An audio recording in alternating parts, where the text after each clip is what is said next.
In a 3, in a 2, in a 1. Yeah. Woo. Ooh. Third Degree, the Third Degree Net Podcast. Third Degree, the Third Degree Net Podcast. Third Degree, the Third Degree Net Podcast. Third Degree, the Third Degree Net Podcast. Hi, this is Ben Peacock. I'm a leader and diehard supporter in El Matador, and I'm the Third Degree Discord user known as Eric, doomed to be forever orange. Third Degree the podcast is brought to you by Soccer 90, your source for FC Dallas, U.S. national team, and international club gear.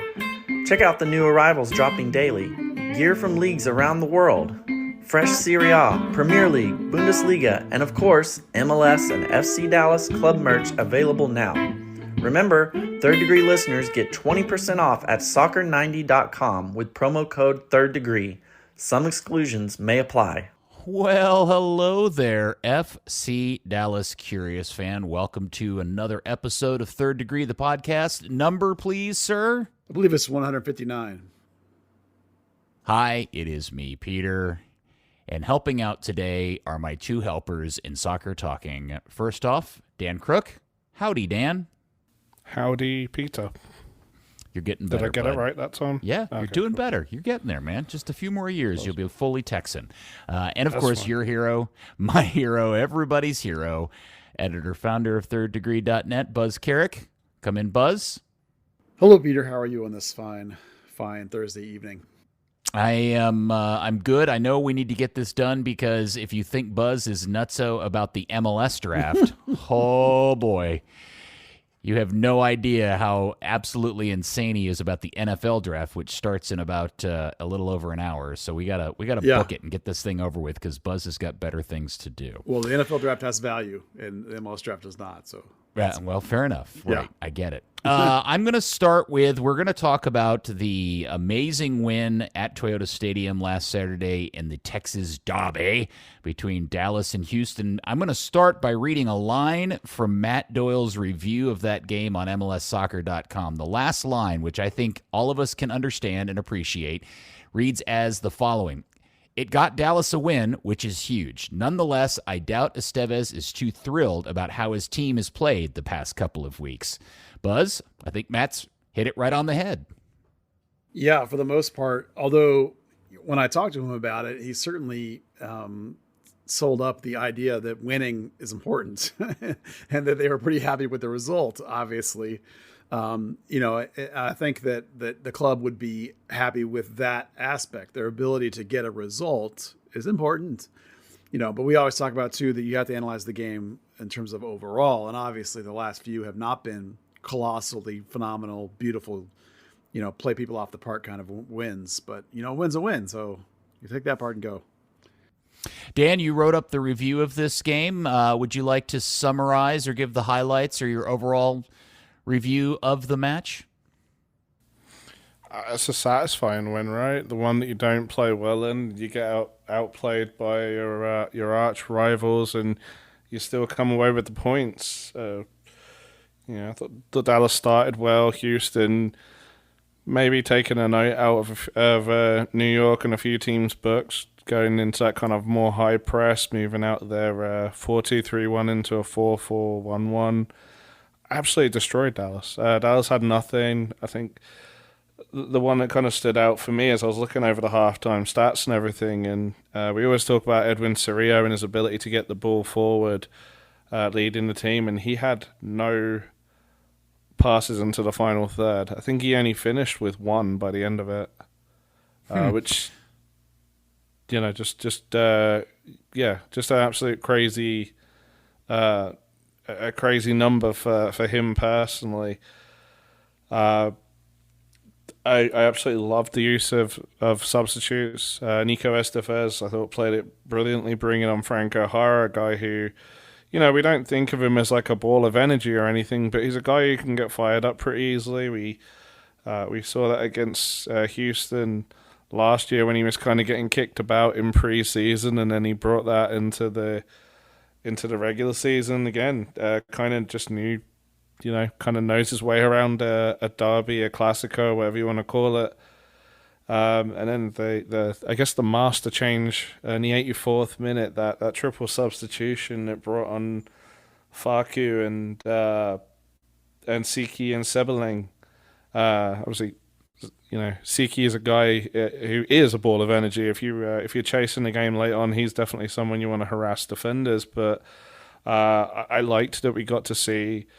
We think of Facu as a guy who's just a defensive guy, someone who you just put on the field to stop things. But it's kind of funny watching him get the game winner and really attacking the particularly the 6-yard box in those last few minutes. There's so many things that you brought up that I want to touch on, but I want to kind of go back to the beginning, Buzz, because in my notes of the game, I have a bunch of question marks at the top of my notes. And it's like question mark formation, question marks tactics, packs pressing high. Is Houston playing with 3 or 4 in the back? This was the weirdest tactical game I've seen in a while, and I never could quite get a grasp on what either coach was doing. Yeah, Houston, up until their Open Cup game, has played a 4-3-3. And then the Open Cup game, they tried this 4-4-1-1 look. That's the only reason that I recognized it was because in order to get ready for this game, I watched their Open Cup game. And Darwin was definitely playing high and up off the striker, and their wings were definitely sitting back, what normally are their wings. Kogo Karaskia in that formation was phenomenal because he didn't have to go as wide as he usually does, and he was able to just patrol the middle of the field. And when he has Matisse Vera in there, who was an aggressive tackler, those two guys just clogged the middle up, and Coco was phenomenal, and I thought outplayed the entire Dallas midfield. And I think because Darwin was so high, I think this contributed to Edwin's problem was because Darwin was so high, Edwin had to sit back deeper than normal, more like last year, in fact. Remember I wrote that thing earlier this year about how good he was playing higher up the field. I think he had to shift back because of Quintero. And part of why the game changed is because Quintero had to go out at halftime, so Houston had to adjust then. Dallas was in a really weird shape. A lot of teams, as you say, have figured out that to high press Dallas and make it difficult for them to get out or even mid press them, just press them in general when their defense has the ball and they're trying to come forward. So that's a work in progress. They continue to work on that in training. Because Houston played a different formation than they have played other than the Open Cup, which seemed like a test or a different group of guys, so you didn't put much stock in that. So I think Dallas, in a way, was expecting them to be in their 4-3-3, and they weren't. And they did not adjust well to that tactic in the first half. And I think late in the first half, I looked at the possession, and Dallas had 44% possession. So to get just absolutely throttled in terms of having the ball when you're a team that likes to have the ball at home was really telling. And then, of course, the second half, it changed completely. By the end of the game, they had more possession, Dallas did. Not by a remarkable amount, but they caught up in the second half and then went slightly ahead. So it definitely was a game of two halves, and it definitely was the first half was really, really weird. It was almost like Dallas was playing like they play on the road. They were playing like they played in New York, and that was really weird. And when I talked to Coach about it today, he actually said that he actually emphasized a little bit that some of their defensive issues were some of them just related to tenacity and energy and effort, and just not coming out ready for he didn't quite say this, I'm paraphrasing, the idea is maybe they didn't quite come out ready for the intensity of a derby. Whereas, he didn't express it that way, but that's the way I took it when he talked about, just energy and effort being a little bit of missing in the first half. I found something interesting that he said after the game. He said, they'd identified the changes they needed to make in the first half, but then they waited. They wanted to pick the right moments. I mean, for that midfield change, you were waiting a very long time for something that you've kind of recognized in the first half, and you've kind of wanted to just see how it evolves.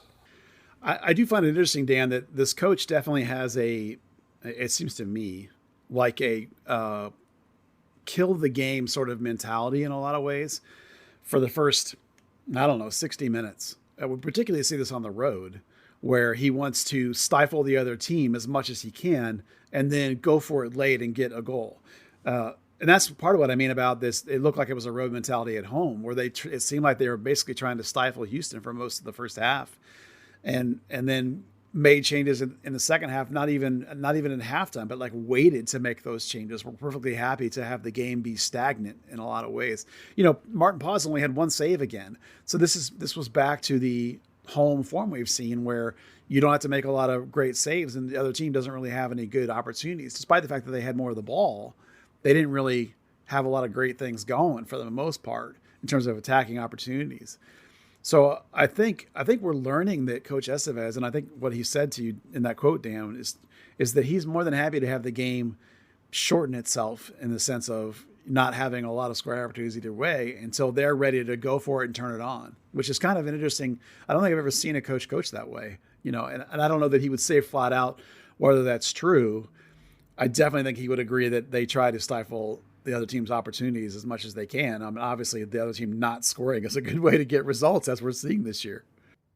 Yeah, I watch going back to the Chicago game and then even the win over Colorado, but definitely the road trip to New York and now this result against Houston. There are stretches of time where I begin to wonder, I'm trying to figure out, is Nico Estevez getting out-coached, or is he some sort of like mad genius that has figured out this like rope-a-dope thing that that's the best analogy I can make, and then suddenly makes some changes or does something either in terms of substitutions or tactical changes that allows Dallas to kind of like scramble for the last 10 minutes and pull out wins. And I can't figure out if I like that or not. And again, going back to the original question, I can't tell if he's getting out coached or he's just some sort of mad genius.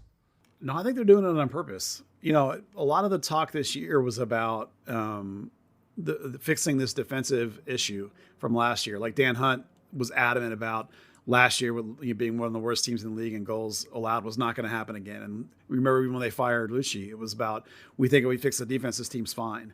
So I think in a lot of ways there was a mandate from Coach Estevez, and he's particularly specifically mentioned that they started the year working on the defense. That's the number one focus for like the first 4 or 5 weeks of the season even. And then they've begun to try and build more creative offense on top of that. And I definitely think you can just watch the games and tell that that's what's happening, that they're making sure that the game is staying low scoring and they're basically trying to stifle the opposition first and then they try and go for things. So I think it's all part of a calculated plan. It's too obvious when the subs come in how effective they are, that they definitely are targeting something specific with those subs. They're not just happening randomly. They're coming in different positions even, and they're different people even. And almost every time the subs have been very effective. So I think that speaks to the fact that it's on purpose. Over back on the MLS soccer site, earlier this week, they posted an article talking about listing all the chance creators, people making the most dangerous moments in the league. And they break it down by chances created, assist to leaders, big chances, open play chances. And you go through that list. And the one thing that if you're a Dallas fan, you'll note is that there's not a single player from this club listed in these top 5 or 6 of any of these categories. And I would say this continues to be my biggest concern is that Nico's system just doesn't seem to be really big on creating chances. I think that's true. I definitely think that's true. I'm trying to think in my head whether, when I watch them play, if I feel like,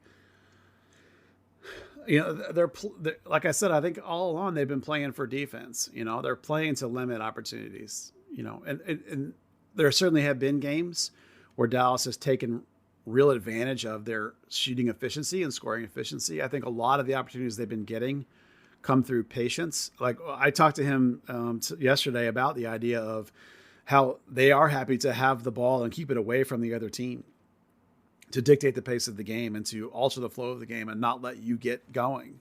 So not everything they're doing with the ball is always about trying to score with it. Sometimes it's about game management. And Jesus is a pretty efficient scorer when he gets the right opportunities. And I think, that they're left with guys. They're not firing balls from long range. They're getting a lot of balls where they're working them in the box and getting a good position. So it's not going to be a high volume shooting team. I think it's a very different team than we've seen before. We haven't seen any of these like 20 shot games. We've seen like 12, 13, that kind of thing. So it's definitely different than the team before. We're still getting to learn this team and this coach and it sure seems like there's this trend of this is just how it's going to be. I mean, it's not sexy necessarily and like super enjoyable, but these coming back and winning is a lot of fun. So it's hard to complain. All right.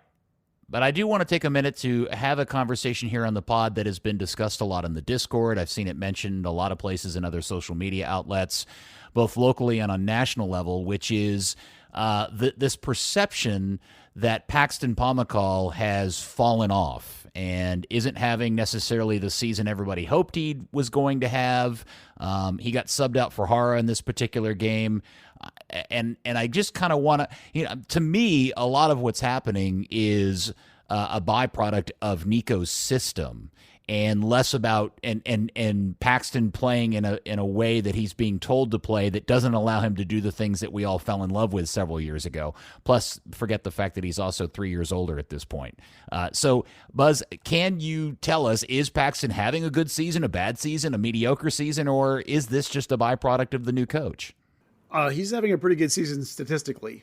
I think that a lot of us have these expectations of Paxton from when he was playing further up the field, where he was getting into the box all the times and making these dynamic plays.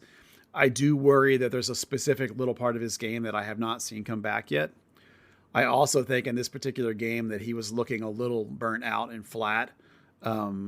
And I think it's not a surprise that he was subbed early. They continue to really aggressively manage his minutes in training. Obviously, Thomas being back will help that, I hope.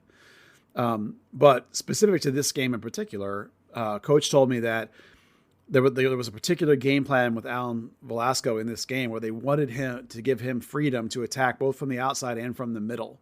So he and Paxton, and I think Dan even referenced it one time during the game, he and Paxton were doing a whole lot of swapping. Basically, when Velasco would come inside underneath, Paxton would drift wide and high. It's not quite a straight wing swap, or not a wing swap, excuse me. It wasn't quite a straight positional swap. It was more like a space coverage spot swap, if that makes any sense to you.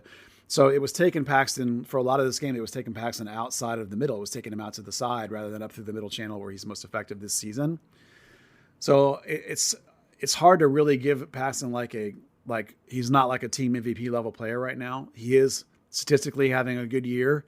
It's just not what we thought he would be at this point. It's not what we thought he would be a couple of years ago. And part of it, of course, is that he's now playing as this deeper 8 and not playing high as a more 10-ish like guy as we had seen him do before. So I'm just going to say that was kind of an ambivalent answer to it's okay. And that's kind of really how I feel about his whole season. Dan, how much of what maybe people perceive as Paxton falling off is actually just the reality that Brandon and Daniel are having really, really good and improved seasons from their prior years? I mean, it's definitely part of that. I think in some ways people just have to also be realistic. Yeah, where we talked about Paxton having that surgery and the 2-year recovery, we're in year 2. He's not himself yet. Last year was get fit. This year is find himself. Maybe he hasn't fully found himself yet, but we're 8 games into the season. But Brandon Sylvania and Edwin Serio having phenomenal seasons. They've definitely come on, leaps and bounds more than Paxton, who already had that kind of, extremely high level anyway. Definitely overshadows and hurts that perception. All right. So, Buzz, you talked about something that I was really highlighted for me in the game because there was a big switch in the 70th minute when we talked about Paxton being subbed out for Hara. And the big move for me is that it suddenly seemed that this put Alan Velasco in the middle all the time. Like suddenly he shifted from a wing position to a middle position. And that completely changed the game because there has been long stretches of time over the last, since he, his big debut, that you just feel like Velasco's not getting the ball enough and we're not really getting to see him. Boy, howdy, I got to tell you, he looks really good in the middle of the field, and he kind of took that game over from that point, and I'm beginning to wonder, is it possible we may see more of him in the middle of the field? Yeah, I'm actually glad you brought that up because I wanted to talk about this for sure. There was about a 10-minute run where he was coming from like a deep 8 spot, and it literally made the hairs on my back of my neck stand up. Like he was bossing the game. Yeah, like my soccer vibe mojo just went through the roof, and I was like, oh my God, please do more of this. Now, specifically, I asked about this too. I'm getting all my Nico stuff out of the way. He said the game plan at that point was that Franco Jara came in and kind of moved up high next to Jesus, almost like a two-striker system. And they gave Marco Farfan the high responsibility, like the wing where very well it had been. So basically they made the left back into a Lucci style left back, if you will, a Hollingshead style left back. And that let Velasco go inside and basically play the attacking 8 spot that Paxton normally plays. And that was, of course, so exciting and dynamic watching him run at those gaps and run at those defenders. It was electric. And to play on the idea of, will you see it more? You remember I told you 2 weeks ago that they were working on another formation, and that formation is a variation of the 4-3-3, but it's a double pivot variation. That means Edwin is as the 6, and Brandon sits back next to him as a deep 8, basically. And when they do it, Alan Velasco comes in and plays as a 10 underneath Jesus, like a pure attacking mid. So that formation and that tactic is 100% in the bag. And it's 100%, I think you're going to see going forward. And I really want to see a lot of it because that is so exciting when he was in there. Well, I would comment that a lot of what we saw in that 10 minutes is the type of ball progression and beating of defenders that I think we've been expecting out of Paxton. Yeah, but yes, 100%. That's what I said about that explosion into the box that we were all hoping that Paxton would be doing, and he's not. That's the tiny piece of his game that's missing. Now, admittedly, in that stage of the game, Dallas is trying to get back in it, and they're being really aggressive. And Velasco has some freedom there that Paxton ordinarily doesn't for the bulk of the game. You know, I think he could do that just as easily if you gave him that freedom, if you put him in a higher position like that and rotated back. Because that's basically what happened was they rotated Brandon back a little bit to give him the freedom to go up. So if Paxton's in that shoes, would it look like that? I would hope so. We haven't seen it this year, you know, and Allen got the chance to do it. But that's definitely what we're not seeing from, like, Paxton right now playing as an 8 is not playing like the De Bruyne free 8. He's playing like a traditional 8. Like, he and Brandon are both even and parallel back there in the midfield. They're both playing like legitimate normal 8s. So what was that deal with Paxton pressing so far up in the field? Like, was he man marking somebody specific that was dragging him so deep into the Houston half of the field? No, I think that was the coverage when Allen was drifting inside, that he's slotting outside to cover that space. I think is mainly what that was. They definitely were trying to press, some of the backs. That they do a mid press kind of. Dallas does. Ordinarily it's around midfield that they do that under this coach. Yeah. So I don't know of a specific trigger that they were doing, but there were definitely times where Paxton looked like he was playing left wing, and really it was just because Allen had come inside and sort of underneath, and so he was shifting out for coverage. And there are some triggers that they run, and if Velasco's out of position, Paxton's trying to get out there and cover that trigger on the outside back, for example. But that's pretty standard. That's not out of the sorts. All right, changing topics. Dan, did the Houston free kick cross the line? Was that a goal that should have been called? And at the time, I was like, "Yeah, that's in." I still feel like, if you were to really have that perfect view, it'd probably be barely in, but that perfect view doesn't exist. So whatever the referee called it, VAR couldn't do anything about it. Buzz, you got a vote on this? Yeah, I in real time, I thought it was out. I thought it was not even close. Like, it happened so fast. And when they showed the replays, then I thought, oh man, that was close. The pictures, are not super clear. I kind of think it's so fractional that I think it's kind of right, just a tiny bit on the line. If they'd have called it in, I don't think I could have argued with it. And the fact that they didn't, I don't think I could argue with it either way. There's not a really good definitive look. I did think, however, real time that it had come down actually in front of the line. It happened so fast. Yeah, it was interesting. We're watching the broadcast back because the two commentators for the English commentary for Univision, they were so adamant that it was definitely in, and all the replays made it so clear. I'm just thinking, do you understand it has to be the whole of the ball across the whole of the line, and you really want to see space between it? The photogrammetry guy said it was not a goal by 1 3/4 inches maybe on a super blurry picture. It was close. it was just so funny how adamant for 10 minutes they were that, it's an outrage that it wasn't called and that VAR didn't overturn it. Yeah, I never saw anything that definitively showed me that the call was wrong. I don't know.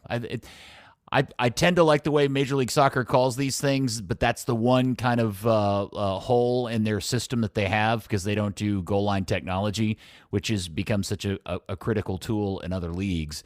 But it's also very expensive and hard to set up to get right. But I don't know, man. I'm sure you couldn't do it on some of the turf fields for the where you've got to like bury sensors and stuff.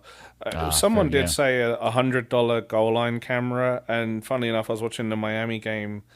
And they did have, in their goalposts, they have one that's kind of at field level and one that's a couple of feet up. And you would get the perfect view. But, not everyone's going to have that, unfortunately.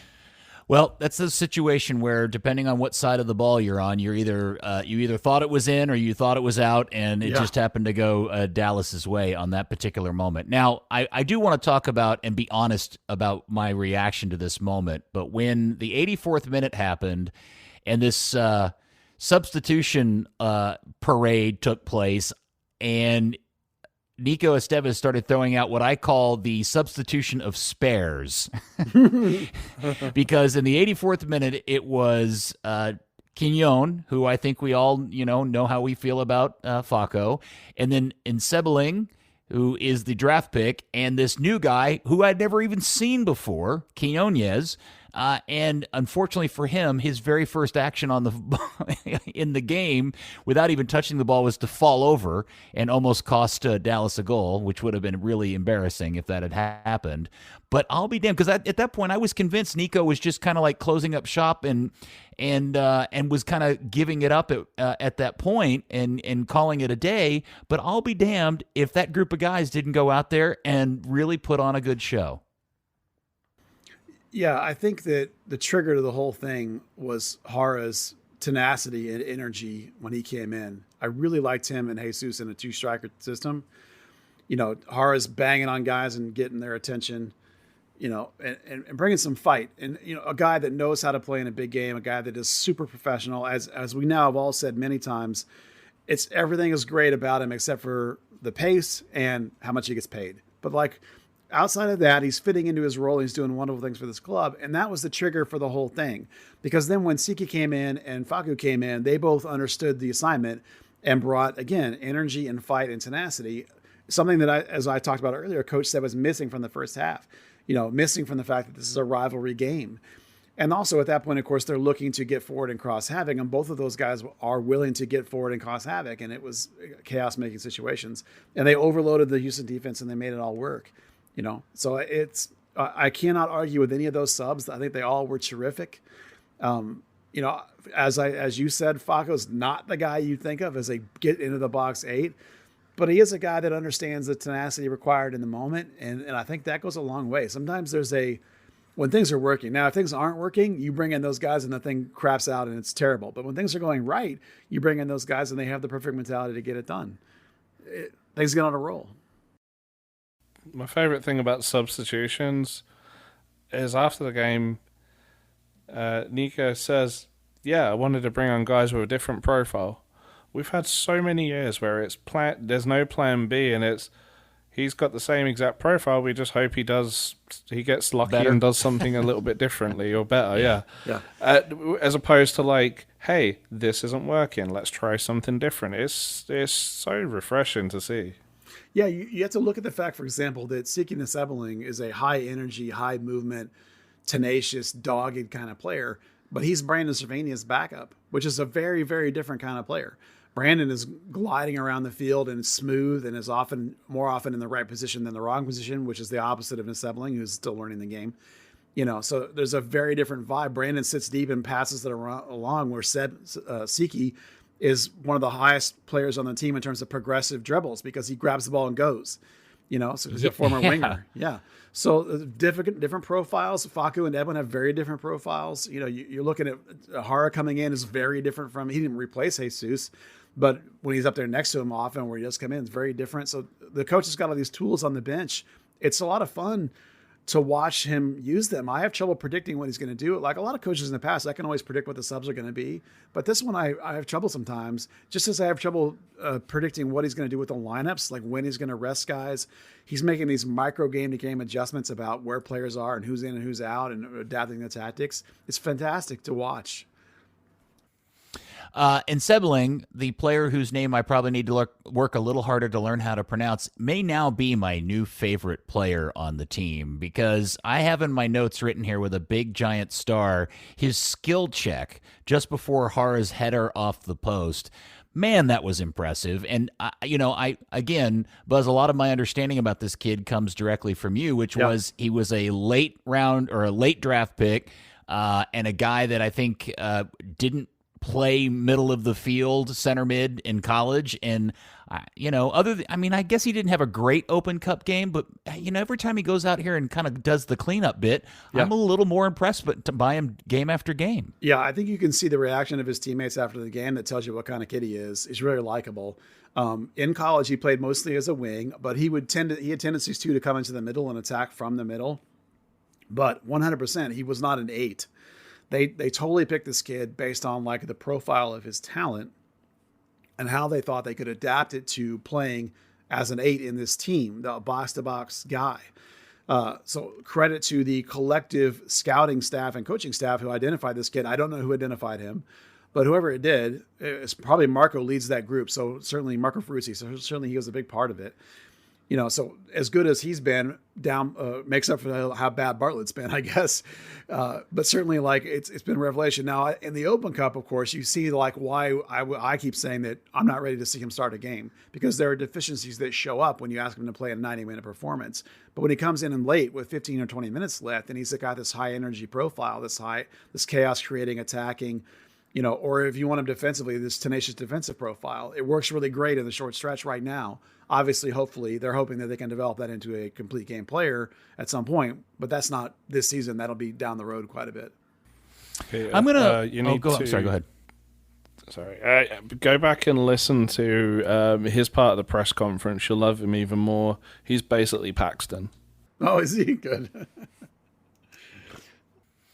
I think I'm quoting the right person from the Discord, and I apologize to him if I'm not quoting the right person. My apologies to this person for putting his name on it, and my second apologies to the person who I'm not correctly naming. But I believe it's Dustin El Jefe in the Discord who threw out the really hot sports opinion that he continues to believe that Jesus Ferreira is not a number 9 and never will be a number 9.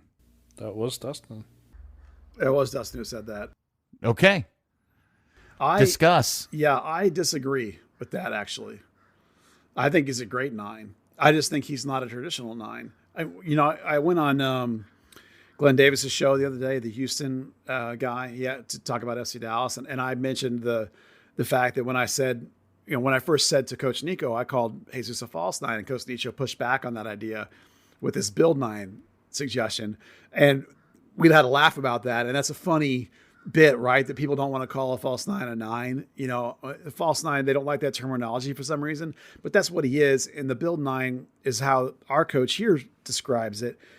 And what that essentially means is it's a 9 based on movement, but movement that's more into the facilitating progressive play, in the sense that he's coming out of the middle, he's coming back, he's checking back, he's moving out. He's creating space with his movement and then powering back in there to exploit that space. There's nothing wrong with that. It's not a post up 9. He's not Alan Shearer. It's a different kind of 9. The modern game a lot of times uses these guys that are not prototypical big guys up top. He's not an over the top 9 like Jeff Cunningham or Dante Washington. He's more like Jason Kreis.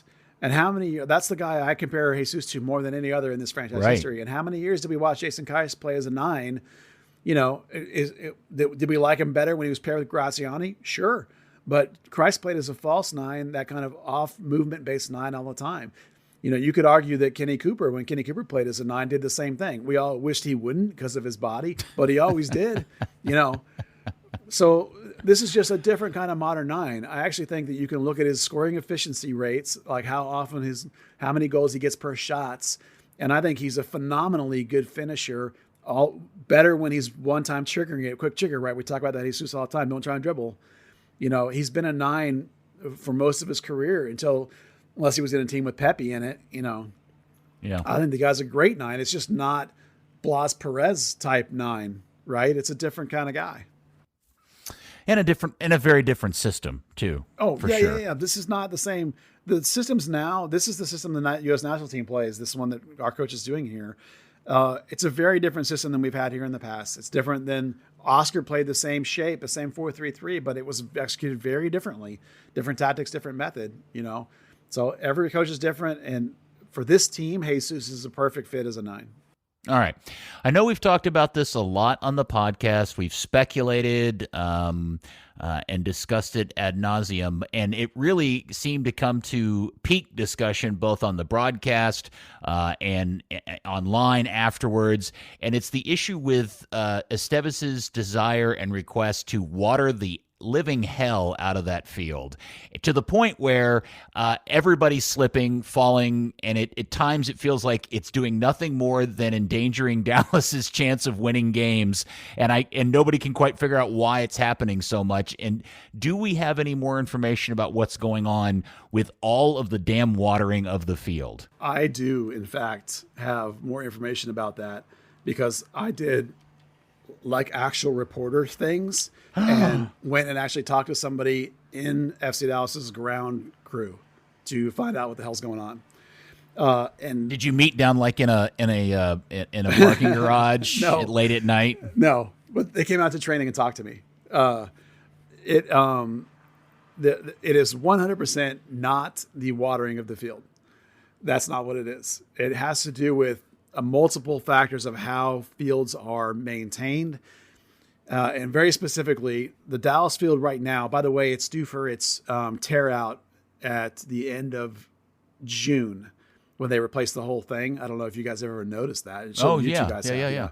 Fans, regular fans may not, but that it gets completely replaced sort of in that window after the Hall of Fame concert, depending on when the Open Cup game comes in there, the next one, if they advance, knock on wood. So here's what happened with the field. This winter, you guys may not have noticed if you're not paying attention to things like growing cycles. Apparently, like between December and the beginning part of the season, there were 70 days where there could have been growing cycle, and only 10 of those days actually got into the temperature range for the grass to start to grow. So that's a really low number for Texas in general. Which means that it was a cooler spring than before. And then on top of that, it was the football load, which from more high school football games than they originally thought were going to be in the stadium, and from the bowl games and the high school soccer games that have been played there, and from a couple of concerts, and from Dallas Cup, and from the GA Cup. So it literally is a matter of overwork and lack of growing that have caused the Bermuda. It's got Bermuda and it's rye. It's got two things. And the Bermuda actually works as the structure for the rye to grow on. This is very complicated. But essentially, they've lost the Bermuda. It hasn't grown and filled in, and it basically is dying and coming loose. And that's why the rye and the rest of it just tears loose, and they slide on it. So that's what's happened. That's why you're like, this has never happened here before. It's true. It's just a really weird confluence of overwork and growing, and it's causing it to happen. Now, 100% as the home team, the right combination of cleats should help this. But it's players' choices what cleats they're going to wear, and they're not doing a good enough job picking their cleats, bottom line. This is my opinion, this part, the cleat part, because not everybody is slipping. It's just a couple of guys that are not getting the right footwear. So the watering of the field is not that. All that does, because I even asked about that, and he said that all that does is wets the leaf. That has nothing to do with the grass tearing loose and shredding and people sliding. It's a completely different issue. So is the field super soft, or is it super hard? It's basically the framework of that. It's hard to explain. He told me, Dan, you can verify this. He told me that in Europe, they actually use artificial grass, like turf threads, and they put it every couple of inches to make a structure for the other grass to grow onto. Right. Leighton has it. It starts as like a net, and then it's called grass fiber or fiber sand or something like that. But yeah, it helps in the winter when you kind of get the bare patches. Right. So that's what happens. And here, he said in the U.S., they use the Bermuda to do the same thing. The interweaving of that different kinds of grass. The Bermuda provides the structure that ordinarily digs in with its roots and has a stronger hold and keeps the rye in place. And it's the combination of the two in the winter part of the year, mind you, that makes that work and makes it hold together. And because they've lost the Bermuda, that's why you see the rye pull loose, or you see the sections where the goal mouth has just is only dirt. Right, we've never seen that before. It's because the rye just gets kicked loose, or like right down the middle where you get heaviest play, that's getting kicked loose a little bit, or on the sideline. Like you can even see the sideline where the official's running more. You can see that groove more than you can in the past, and it's just because this Bermuda's not holding, and that's it. That's all it is.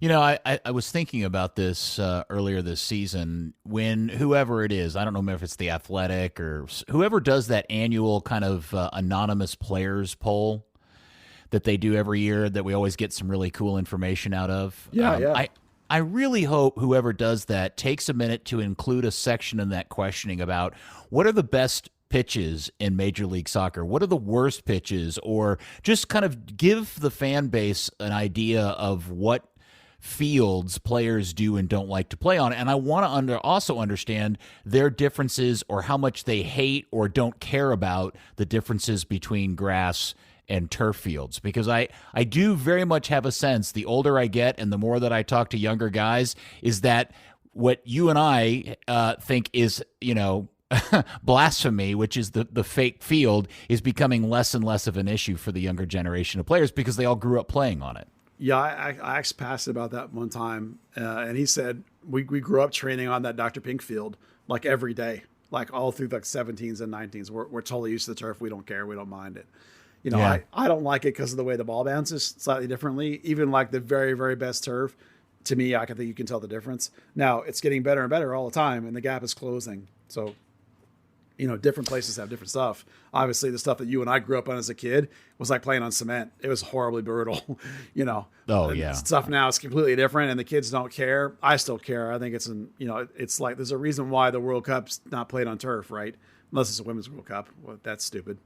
Well, no, when we shifted and changed our Sunday leagues to the one that plays out at MoneyGram, and we got to play on those fields at MoneyGram, all of us talked about, could you imagine growing up playing on these surfaces? I mean, we were all a kid getting stuck playing at Moss Park or Hobby or any of those awful City of Dallas fields that were just, like parking lots. And these kids today are playing on, putting greens. It's amazing.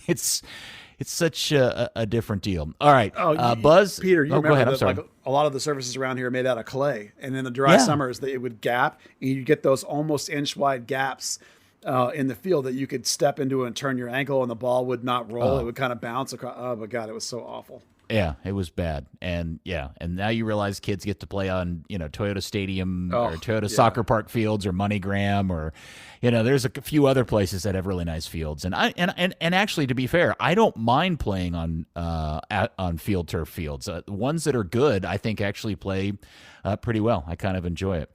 Now, Buzz, I also have heard through the grapevine you got special permission to attend training this week, even though the official email out there said it was closed. Yeah, it was closed on Wednesday. So far, when I've asked for permission to come, they're letting me on Wednesday. I think it's such because, a charmer. Yeah, well, who knows why, but I assume it's because they know I'm not taking pictures or video, and that I'm not out here writing stories about, the exact sort of tactical things you're going to get on the weekend. So giving so far, away the secrets. You're not a giveaway of the secret kind of guy. Right. What I'm doing is big picture sort of background stuff. And I've explained to them, and I've explained to Coach more specifically that, what I'm doing is I want to be able to talk about how guys are performing in training, so I can tell you, I think this guy should be starting and that kind of thing. And they understand that. So, essentially they're basically trusting me so far. So until I burn them, I'm hoping that,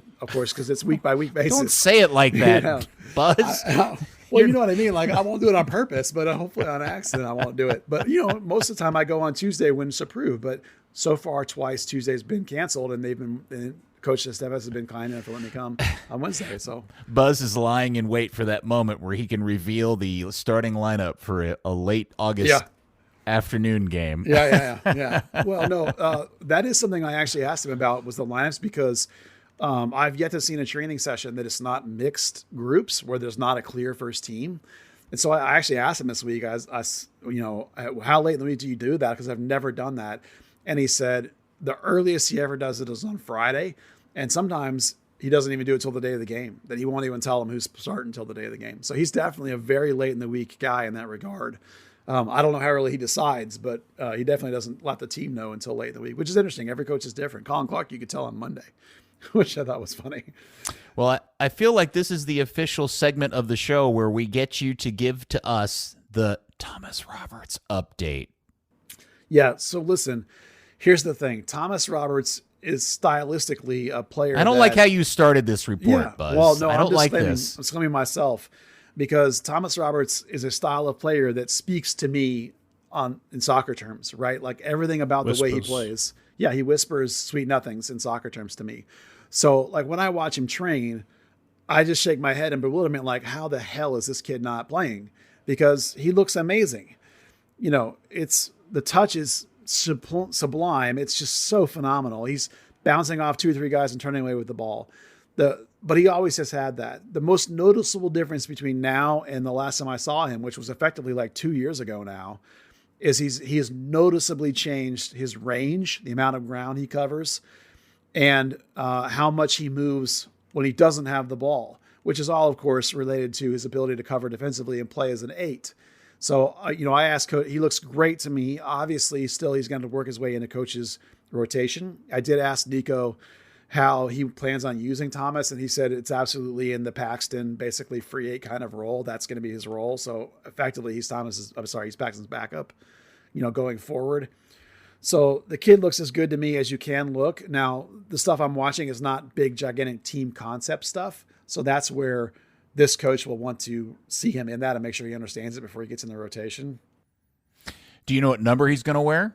Oh, I imagine that he's been on the roster the entire time. So I'm sure it's the same 23 he's had for when they loan players out, they don't take them off the FC Dallas roster. Like Justin Chase still listed as whatever number he is. I can't remember what number it is right now. And Dante Seeley still listed as 31, for example. Although Nano took that number, but he's still there listed as that number. So does Thomas look bigger or taller or taller? Filled out at all? No, not filled out. He doesn't look like a kid anymore, but he's still really lanky.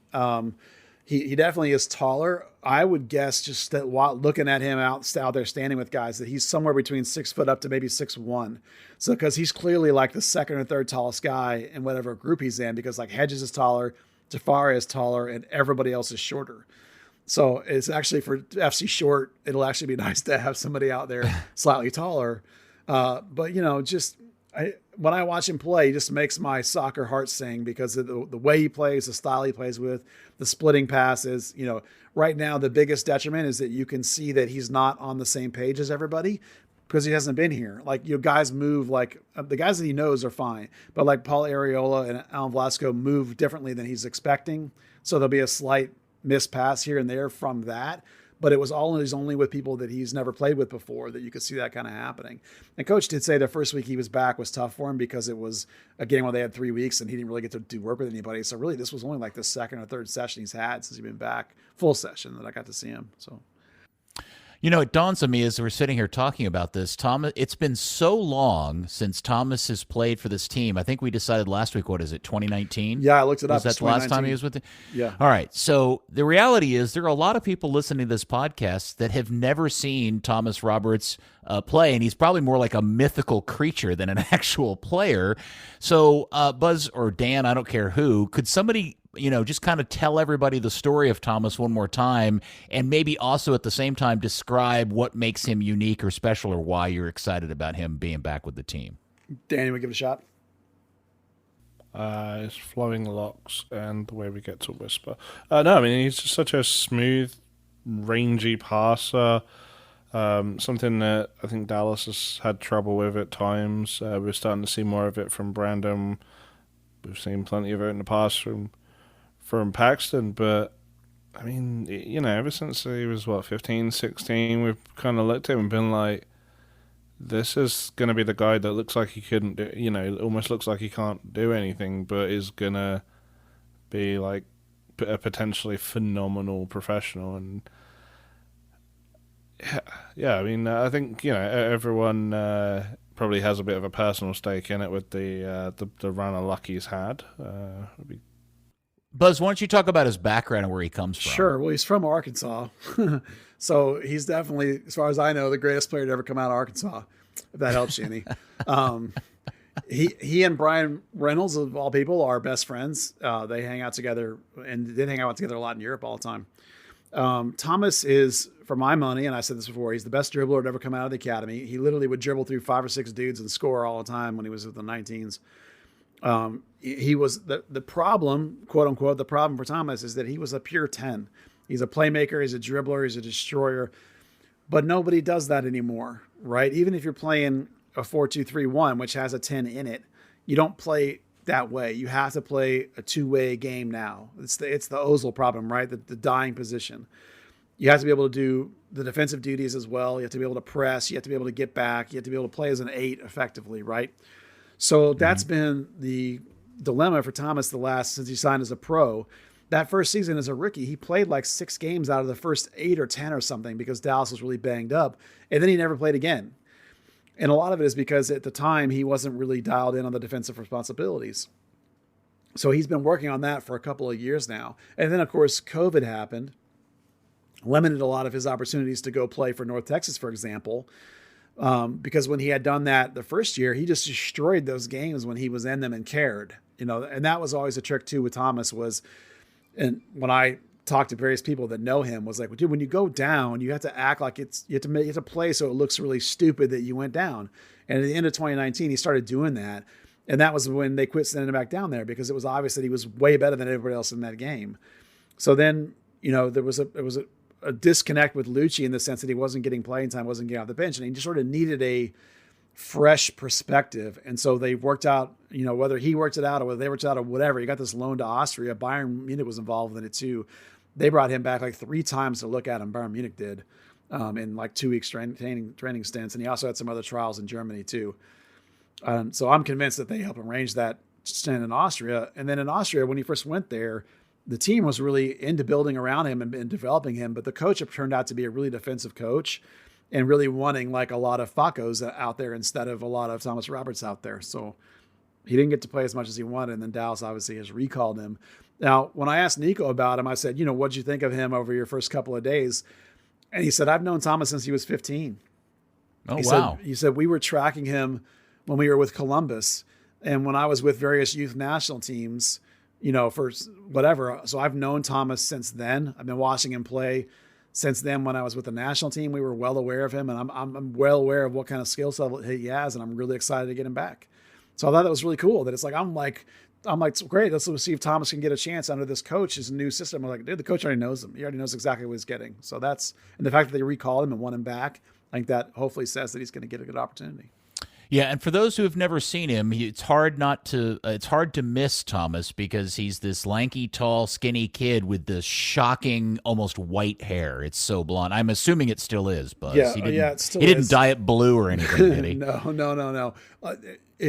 Sometimes I like to compare Dallas players to famous players so that people can know stylistically what to expect. He looks alike and he moves like Thomas Mueller in my book. Now he doesn't plays a different position. But when you watch him run, you watch him play, that's the vibe I get, that very German, very tall, very lanky with that same floppy hair, light colored hair. So, but super talented on the ball. I'm really excited for the chance to see him play in this system because I think he's going to be really good. All right, next up in a couple of days, they travel to Kansas City to go take on Sporting KC at Children's Mercy Park. The game's at 7:30.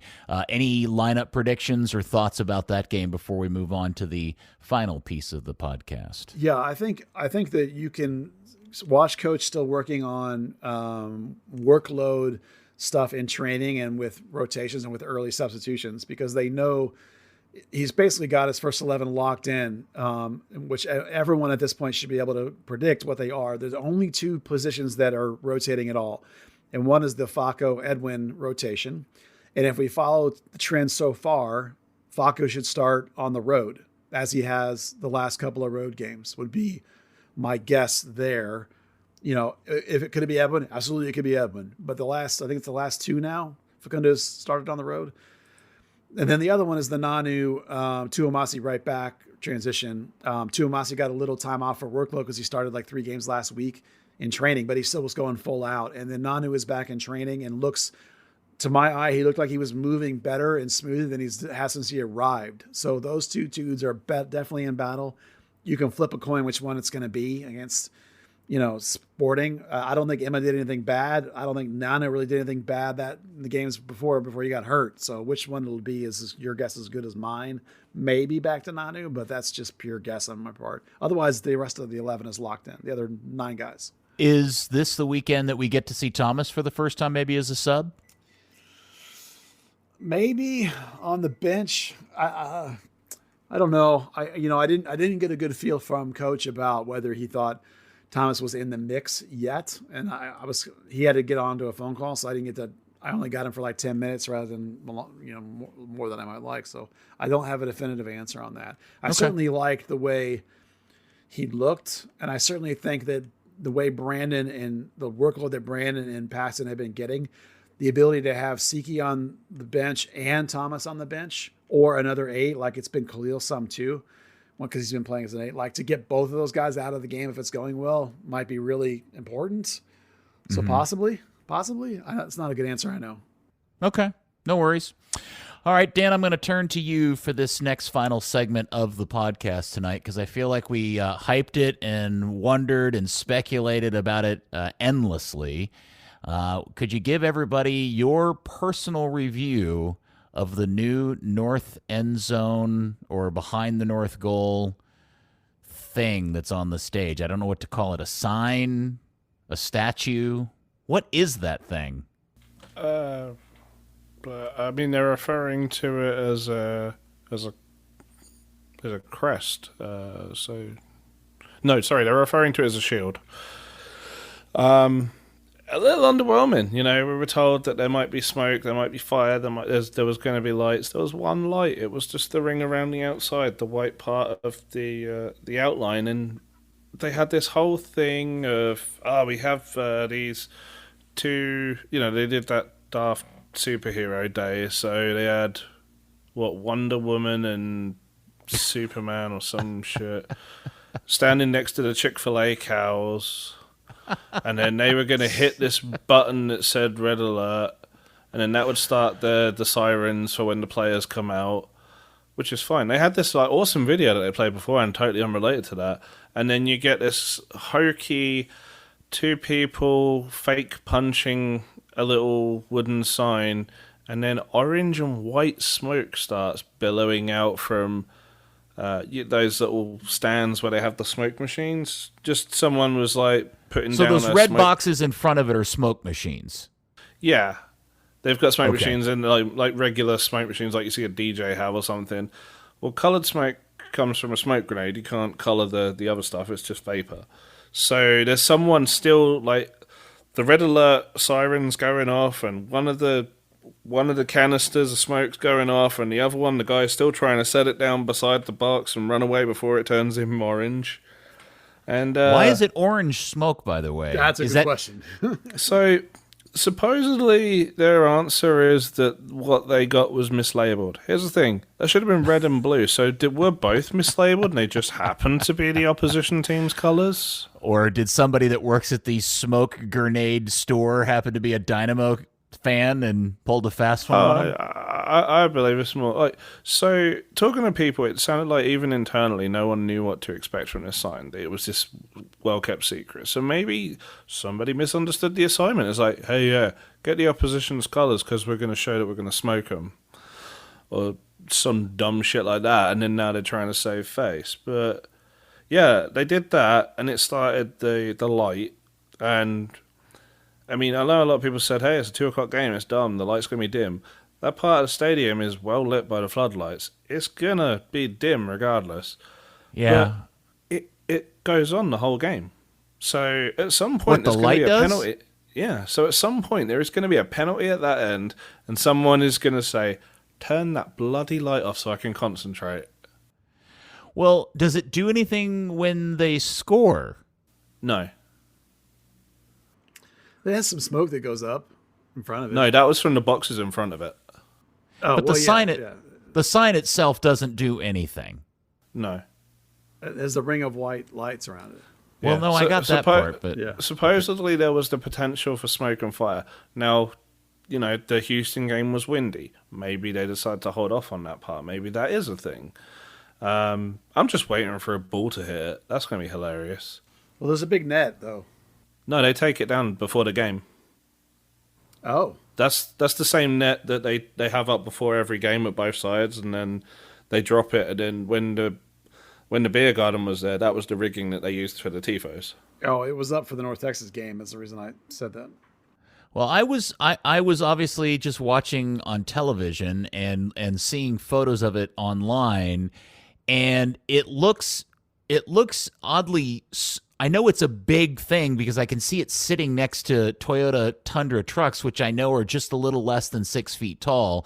So I know that it is 30 feet tall, but in that giant chasm of a space, it doesn't look that big, at least in photos. So does it look bigger in person? It's definitely better in person. Yeah. Okay. Yeah. It's you're right about it having a cavernous space, but it definitely is one of those things where I thought it filled the space. It has more depth to it, like, 3D versus 2D. So it definitely feels larger in person than it does look in the pictures. But I admit that it should be bigger for sure. Okay. What would have been cool is if the logo itself was 3D, or like I'm sitting there right now, and as you're both talking, the lights in my computer are, they react to that sound.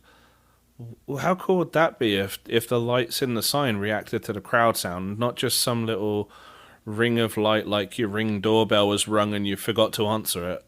Yeah, I was wishing that it was suspended from the rigging for the stage, that it didn't have a stand, that it was like floating, hanging. That would be cool. Well, I saw that they had some cables attached to it in one of the photos, and I thought, oh, they're going to raise it, like maybe they'll lift it in the air on a goal or something, and it blows smoke and we're never getting lasers, by the way. Damn it! I just can tell we're never going to get lasers. Yeah. And the few photos that I saw, it's not big enough. Like the stage is beginning to look like that shelf in your house where you display tchotchkes. And there's just like, hey, remember that sign that we had made to go out by the tollway that they made us take down? How about we just throw that on the stage? That's what it looks like to me. Yeah, it's better than nothing that was there before. I'm not sure it's better than the bleachers turned around with the signs on. Oh, yeah. Other than the fact the signs were old and crappy. Well, I want to give them credit for trying to do something. It just feels like they spent a whole lot of money for a sign, and it just seems like a real opportunity to do something that kind of reacts to, like, to your point, like flashes with the crowd, or goes nutso on a goal, or it does something. But I was really disappointed to see that it's essentially just a giant version of the crest. Yeah. There's a current trend because I see other stadiums through my work. There's a current trend in a lot of venues to go with, like, and you guys have seen it with Austin for sure, to have all these lights change colors and light up the whole thing, and it goes dark, and this whole light show goes off on a goal. And that is cool. Yeah, it's cool. It's horrible for television, but it's cool. Yeah. So it's like what I would want on the stage would be, as Peter joked, like around that sign, like hanging from the rafters, like disco lights or lasers, and have Burn Baby Burn go off, and all the lights come up, and these things go flying and zooming around like you're at a discotheque. I mean, that'd be cool to me. Light up the whole thing, like put this concrete behind the thing is essentially like a big gigantic mural.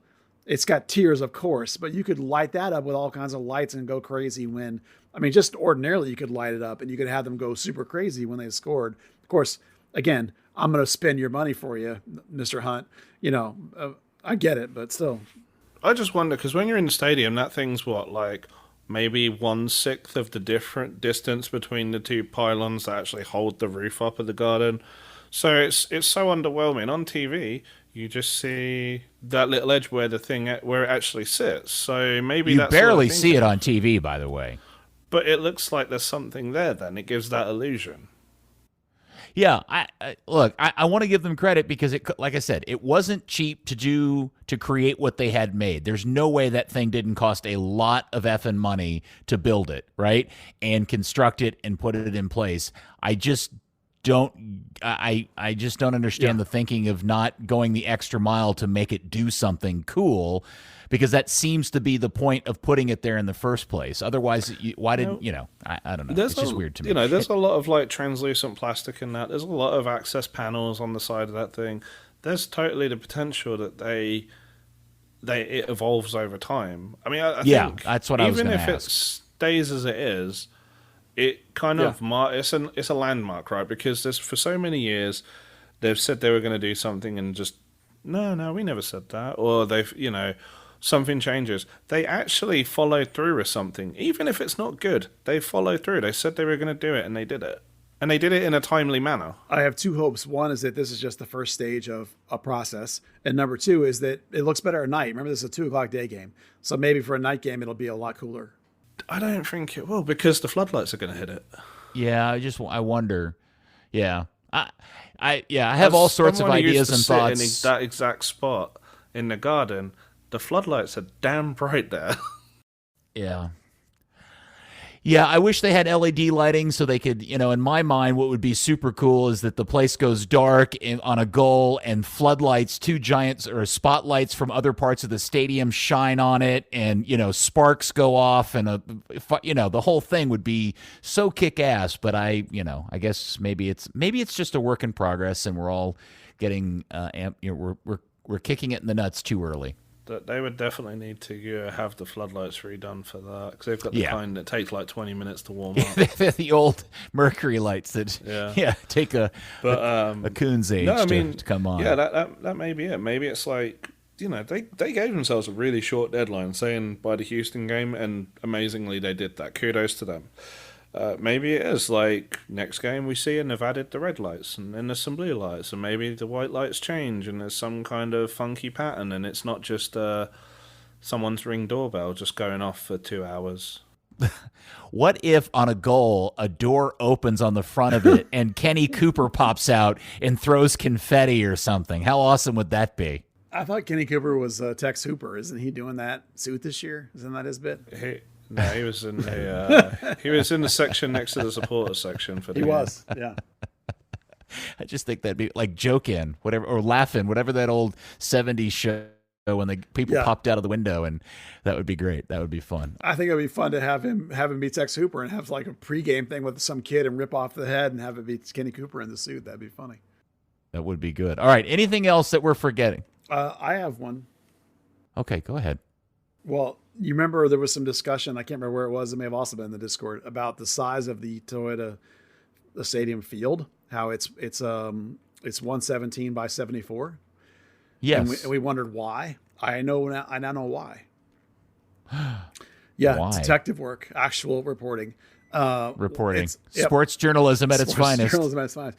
The reason it's 117 long is because there are these circular holes in the ground for the uprights for the football. And so the field is exactly as long as it can be and have those things not be in play. So they're inside the goal rather than in front of the goal. That's why it's 117. Stupid football. Yep. Stupid high school football. That's why it's 117 long. And the 74 wide is because there has to be 6 feet of grass between the corner flag and the cement on the side of the field.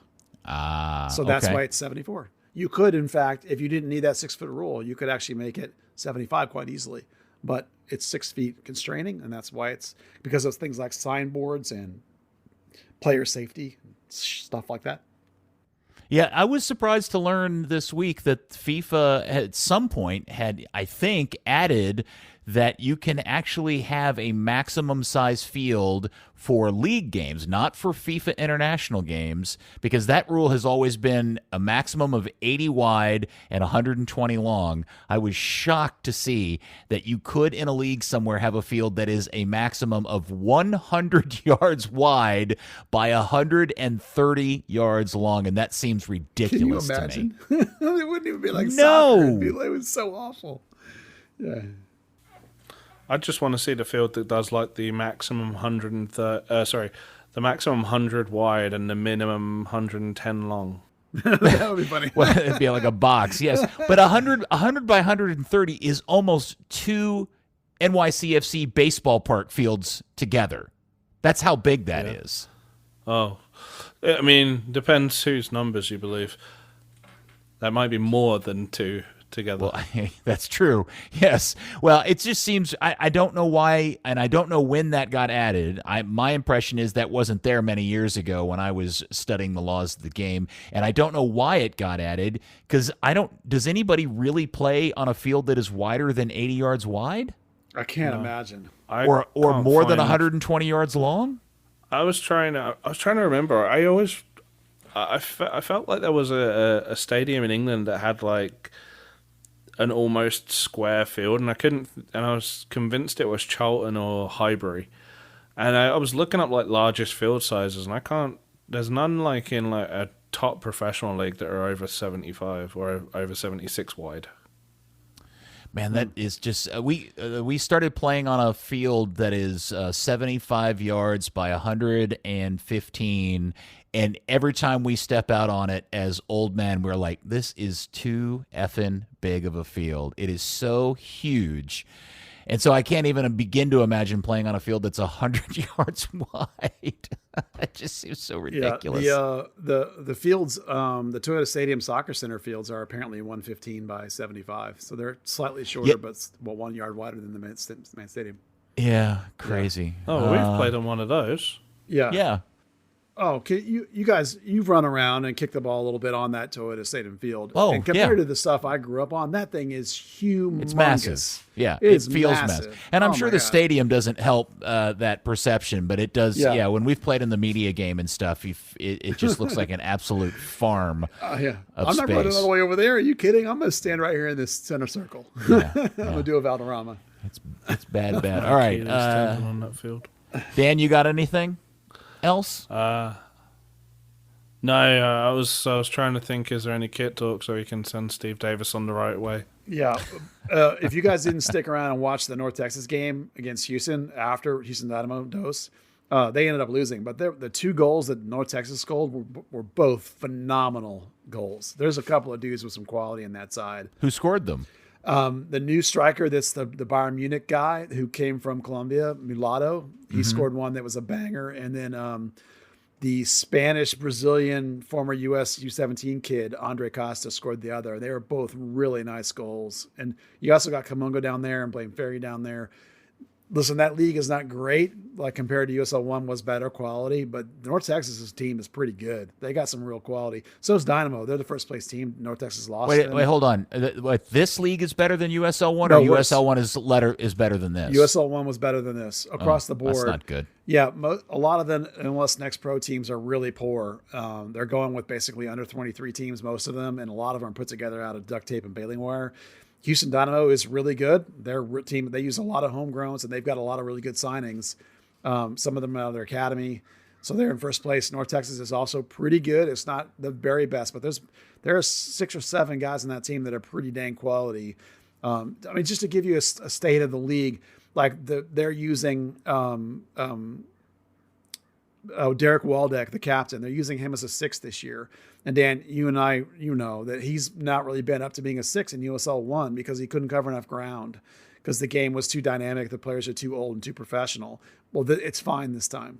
Next Pro's not as good, but nonetheless, that doesn't mean you can't enjoy watching these guys play for North Texas that are pretty quality.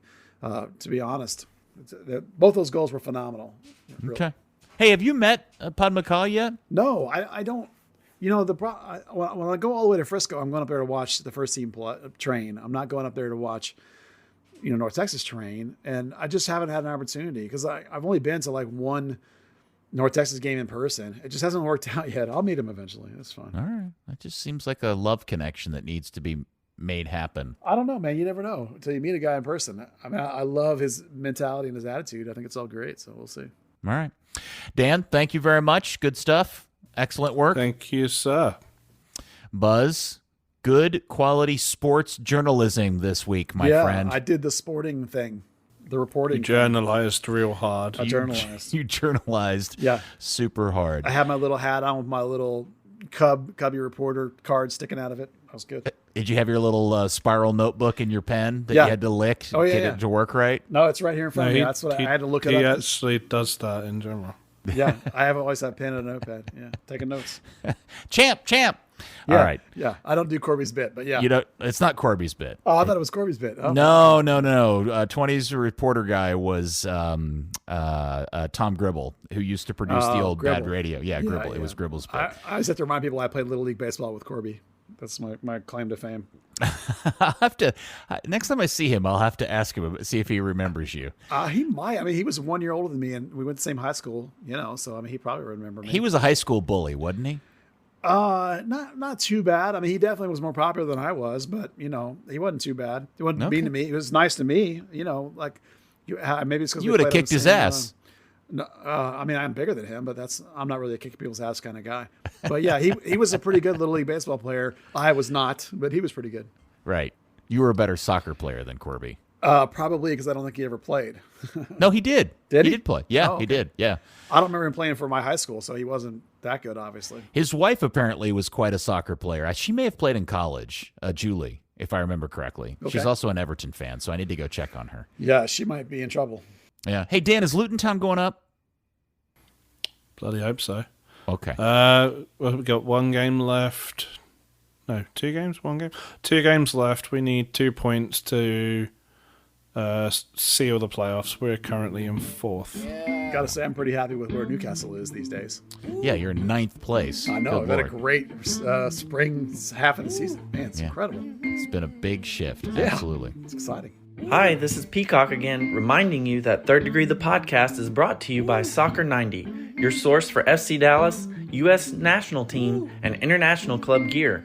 Check out the new arrivals dropping daily, gear from leagues around the world, fresh Serie A, Premier League, Bundesliga, and of course MLS and FC Dallas club merch available now. Remember, Third Degree listeners get 20% off at soccer90.com with promo code Third Degree. Some exclusions may apply. All right. Sorry. I completely mucked up the dismount by asking more questions. That's so, a different show. Yes. Thank you, Dan. Thank you, Buzz. And thank you, FC Dallas Curious Fan. We'll speak to you next week on another episode of Third Degree the Podcast. Make Buzz meet Palmer Duca. Third Degree, the Third Degree Net Podcast. Third Degree, the Third Degree Net Podcast. Third Degree, the Third Degree Net Podcast. Third Degree, the Third Degree Net Podcast.